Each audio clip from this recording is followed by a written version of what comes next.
3 kitchens, 3 cooks. Take on the ultimate multi-kitchen challenge. No! Where teamwork is everything. Think. But communication is impossible. Great big chunk of that. With just 8 minutes each per kitchen, they must blindly add their own spin to a starter, main, and dessert before switching kitchens. Too much pressure. No notes, no talking, just instinct, skill, and hilarious incompetence. Ah, burnt it! And on top of all of that, they must also incorporate the same curveball ingredient into every course. Oh, God! Will their disjointed efforts result in a harmonious 3-course masterpiece or a disastrous feast of chaos? This has not been a good day. Remember, teamwork, boys. 3, 2, 1, go! I'm going this way. And today's ingredient is hot sauce. A light, delicate hot sauce. Bulldog! Oh, a really spicy hot sauce. Psycho juice. That's the ingredient. Right. Okay. I've got dessert first, and I've got akabanga. So, is that the East African hot sauce? Oil-based. Right. Okay, get some ingredients. What have we got in the way? Sweet stuff. I dropped the chilli. You don't need more of that. We've got plenty of that going on. All I did was pick up a pork shoulder steak. Now I've got to think what to do with it. Schnitzel, but not schnitzel. I don't know where anything in this kitchen is. I don't know how to use this, so I'm going to leave this for an element later on the dish. So start off with, we want to celebrate chilli as a starter. Lid off, I want to scoop out all the seeds. I want this to celebrate chilli, so I've picked the chilli first of all that isn't very spicy, and then the spice will come from the bulldog. And then I'm going to stuff them with a cream herby cheese mix with a little bit of bulldog in there. Flour, egg, breadcrumbs. To make this interesting, get that pork steak marinated. Let's add some flavour into that. Let's bash out our meat. So by bashing it out, increase the surface area, it will cook quicker, tenderises it. It's going to be such a big schnitzel. Is that 2? No, it's one massive one. A selection of stuff that I think was really the only sweet stuff up there, so still searching. We always have frozen fruit in the freezer, so we'll go with that, because the only fresh fruit up there was really citrus, orange and stuff. So I'm going to get some cherries into a pan, a little zest of orange. I always like a little pinch of salt in desserts, but a squeeze of honey. Leave the clues, that has happened. This is my plan. Cherries was the frozen fruit. There was chocolate upstairs. Chocolate and cherry instantly makes me think sort of black forest and deliciousness. I think an oil-based hot sauce will give a little bit of umami spice to other dairy fats. So I'm going to make a little kind of truffle filling. Empty. Move on to herbs. A little mixing bowl. Herbs going in. I feel like I need some other interesting herbs in that. What have I got here? Have I got a grater? No. I'm going to go into the other kitchen and get some more cheese. Great big chunk of that. It's a garlic, ginger and onion curry paste. Going in here, get some spices in there. Yeah. Let's go for Kashmiri. What's that one? I'm going to guess that's turmeric. Big old chunk of that. Now feels like a great time. A couple of drops of psycho juice. This has ruined so many days and nights. 5 big drops, that wasn't that easy. Smush this all around. We kind of got an Indian spiced schnitzel. We're going to pane that. By the time I'm done with that, it can be up to the others to finish off what that goes with in the main course. Didn't put any salt in it, did I? Silly boy. Get the salt in there. So I'm using a little bit of creme fraiche rather than double cream in a truffle mix, so it's got that slight tang as well. All I want to do is warm that up, and then we're going to add in our chocolate. Quick ratio 2:1 chocolate to cream. Dark chocolate is going to work here with the really rich but slightly tangy French creme fraiche. A quick, simple truffle mix, perfect for a tart, or actually even just as good to ball into truffles and dust with cocoa powder. 2 times chocolate to hot dairy, and you just basically pour the dairy over the chocolate and then leave residual to do the rest of the work. Hello. Sorry. Cheese. Oh, pre-grated. Cheese and chilli, we know, is a winning combo. Season, loads of pepper. That's going to taste completely average. Oh, God! The dab of bulldog. Oh, that works well because there's so much cheese in there. It feels balanced. A balanced bulldog. Yeah. Some breadcrumbs somewhere. A bit of pepper in there, a bit of salt in there. Using the posh salt, I'm going to get told off. Well, that is going to need to be in a big bowl because we've got the world's biggest schnitzel. Panay station complete. Naughty salt, some pepper, schwang, schwang. I think the dessert kitchen is the hardest one to do in this challenge because 24 minutes to make any dessert, if you need it to bake and cool or set or freeze, is really difficult. So the odd cheat, I think, is going to work very much in our favour. That's what I want the boys to create. A single tart, cherries, sticky, honeyed, a little bit of orange. And then I've been keeping this for a while. I met a member of the community a few weeks back and they gave me this. So 2 Whiskey Bros and the Whiskey Ho, they have made us some bespoke whiskies they think we would absolutely love. Now this one is Fragrant Drops from North British Distillery. And it is phenomenal. It's got all that bourbon spice, uses fresh barrels, and I think with cherry and chocolate and spice, it's a perfect combination. So, hot and bubbling, a little bit of this, a little bit of flambe, job done. Not all of it, because I want to drink and enjoy most of it. Oh no, do I squeeze this in here? Oh, no, no! Pipe and bag. That'll work. Haven't got a lot of time. Just a starter is all we need. Squeeze this down. Ah! No! No, it popped out. Too much pressure. Just squeeze the cheese in. I'll clean down later. Okay, well stuffed chilies. Now, I'm thinking now, these could be blowtorched or chucked into the oven. This smells amazing, but so spicy. These all need to be in bigger bowls, I think. I've lost all ability to do dry hand, wet hand. We're just going all in. The egg is going to be an issue in such a small bowl. Dry, drip, dry, drip, dry. Breadcrumbs, breadcrumbs. Yeah, yeah. Do we double panko? Yeah, double panko. I definitely remember the chefs telling me a rule about when to double pan and when not. Kind of feel like this is one of the occasions that you don't need to, but I have now. 1 minute left. I need to get a pan of oil on the hob. Who's coming in here next? It's going to be Barry Taylor. I need to tidy some stuff up for him. So cherries, orange and whiskey, those will sit on top of our delicious chocolate truffle mix. And the chocolate truffle mix is now this hot dairy going over our partially melted chocolate. And that's where the chili's going to go. Chocolate and chili, classic combination. Boop, boop, boop. Just the residual. Look at that. It's going to make an incredible chocolate truffle mix. And as it cools, you'll get consistency that will work perfectly in this tart. There's this phenomenal rye hazelnut and cacao granola, which uses upcycled apple pulp. It's an amazing product. We met the founder, Chloe. I wanted to use some of that as texture, but it doesn't leave the boys with much. So I'm going to just let them kind of do that. Now, there's lots of big, bold flavours happening here. A bit of whiskey in my coffee. I don't need to panic in these videos. That is the bell of doom, and upstairs I go. Out of time. I'm done. We have 3 not hot chilies to celebrate chili sauce.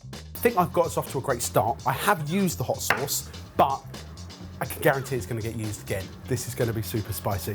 I'm off to dessert.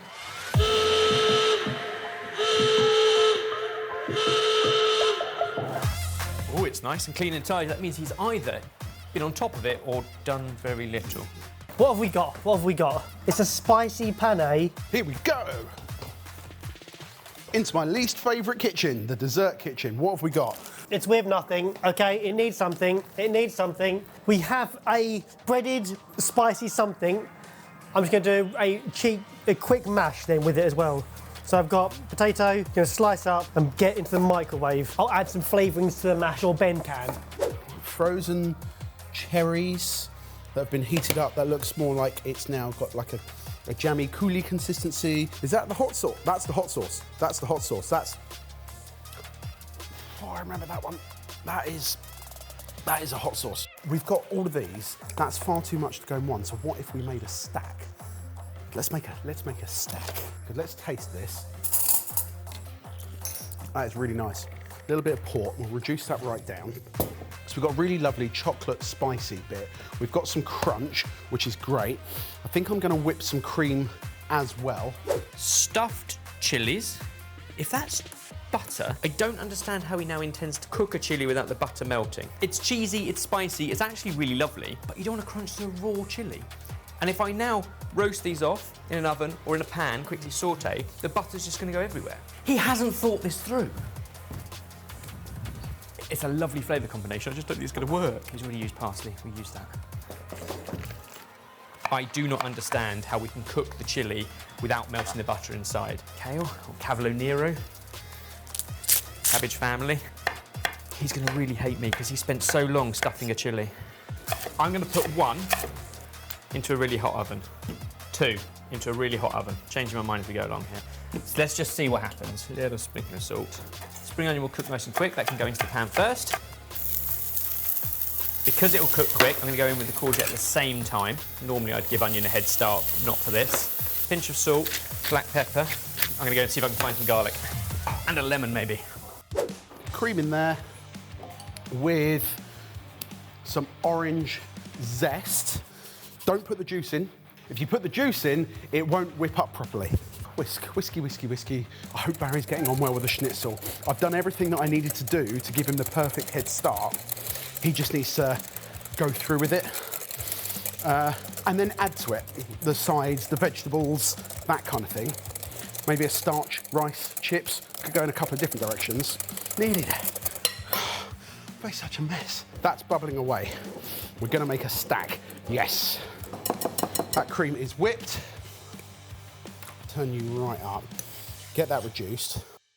What the heck is this? And why is it so hefty? That's going to need to be finished off in the oven then. That's good. Something else, do something else. Let's saute some of this. Right, strip. We have some cavolo nero, which I'm just going to fry off in some butter. Ah, burnt it!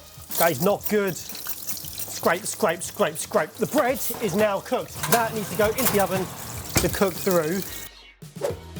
I would argue that these 2 ingredients are your saviour in so many things. Garlic.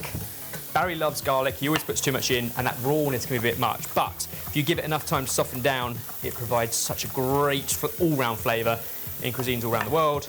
And lemon.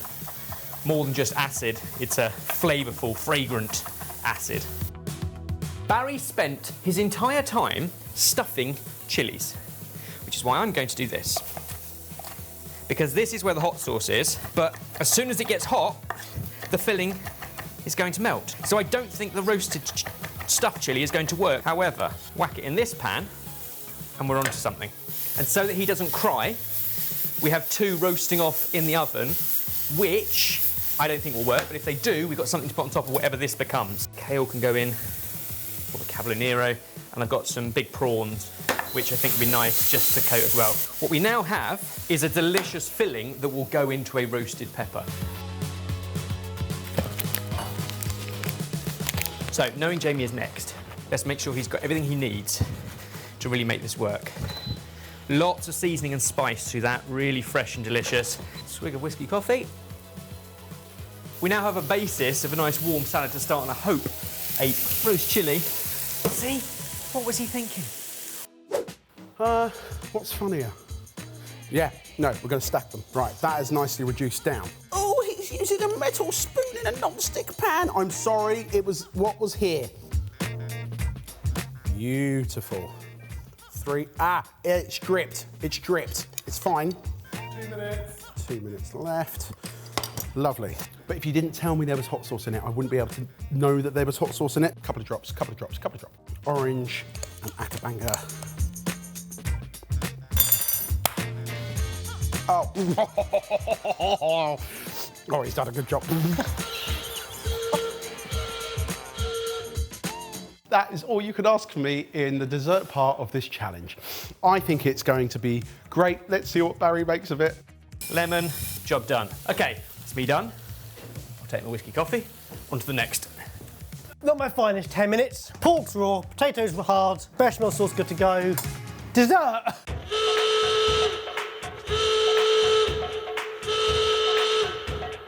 Main course, main course, main course. What do we got? What do we got? What do we got? Jamie, what have you done? Here we go. Right, starter, what have we got? No idea. Some sort of paste that's been made, not fully mixed, and then vat packed for some reason. Something in an oven. Whatever it is, it's cooked. Oh my word. He's microwaved some potatoes. Okay, that's not a bad shout. As is always, when you come to things and you're not sure, cut into the biggest part and see if it's cooked. Something like a spoon should go through it. Don't taste it. They are now cooked. Think. I know exactly what Ben was trying to do. Jam tart, chocolate ganache on top, really delicate. And I see exactly what Jamie's doing. Thank you, Jamie. I love you for this. So I'm going to stick with it and try and turn this into something ridiculous. I know it doesn't look great yet. There's a method to the madness. Chocolate cream. That's what I wanted. Marble cream. Interesting. Oh, what a wonderful ganache. I'm pretty certain it wasn't meant to go here. I feel like I can already smell prawns, but the prawns don't look like they've been cooked yet. Little taste, what have we got going on? That's nice. Doesn't taste of anything. What's in here? What has happened? Right, we've got like jalapeno poppers. That doesn't taste of anything. We've got prawns that haven't had anything done to them and need to have something done to them ASAP. Is this, where's the hot sauce? Is this the hot sauce? Hot chicken flavour sauce.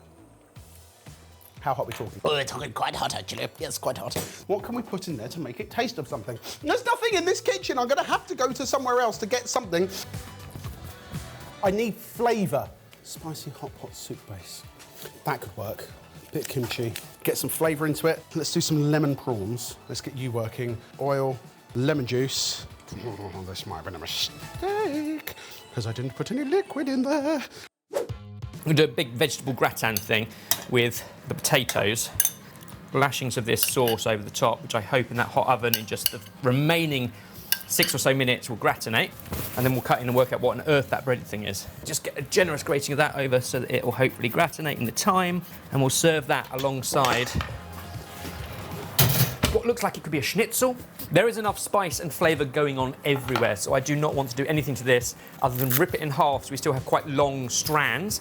I'll be honest, when I first came in, I was worried because I just saw a schnitzel and this, but the fact that one of the normals had got ahead with a microwave to cook the potatoes puts us in now a really good shape. I will, however, work out what on earth this is.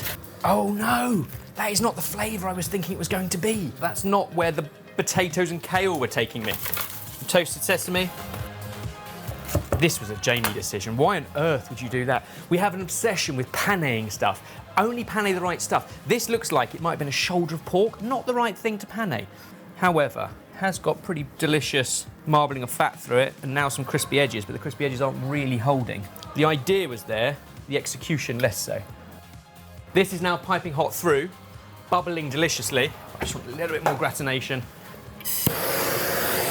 And that is the beauty of these enamel pots. You can make them searingly hot, not a problem.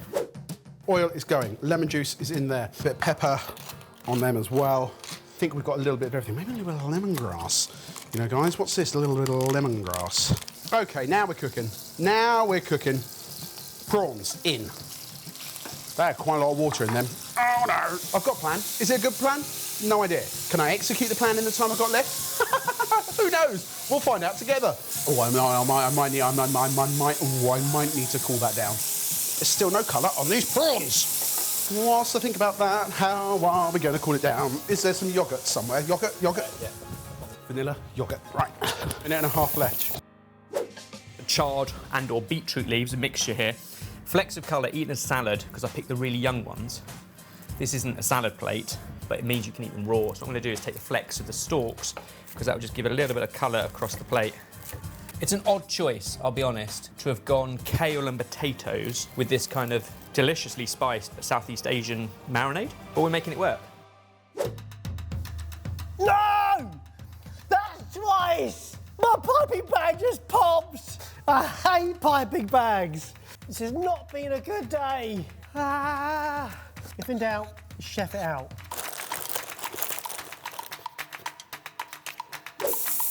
Colour, yes, yes, yes, yes. I'll take this off. Oh my God, did the chef plate that up? No, me. Prawns, that looks so professional. I can never do this, but we're gonna give it a go.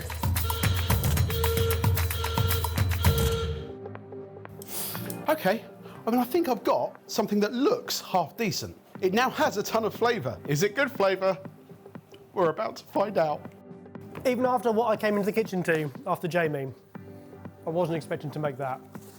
I think what's happened here is a normal has started with this marinade mix and taken us to one side of the world. Another normal has come in and gone bechamel, potatoes and kale, which is very much anchored in kind of Western Europe, and now they're smushed together. All I've done is plate them. I think it'll eat well. Is it a rounded plate? Probably not.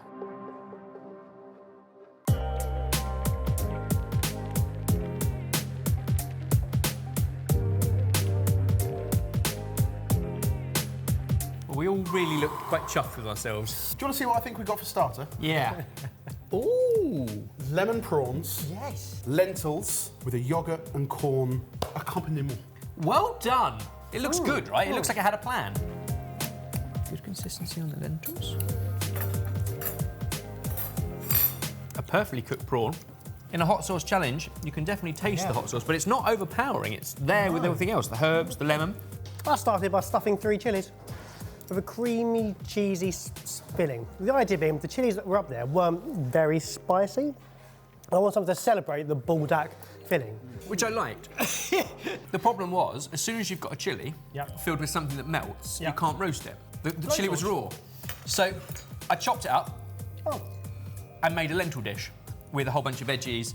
So I saw the prawns and I thought that's going to go great with a little bit of lemon. I found some lemongrass spice drops as well.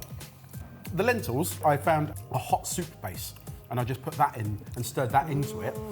I can taste it all and it's exciting. It's a hot sauce challenge, it's kind of what we expected. Good, great start. Then we got this. Yeah. Cavallonero and sesame base with a spicy bechamel roasted potato gratin thing. I think it was kind of like going in one direction from you.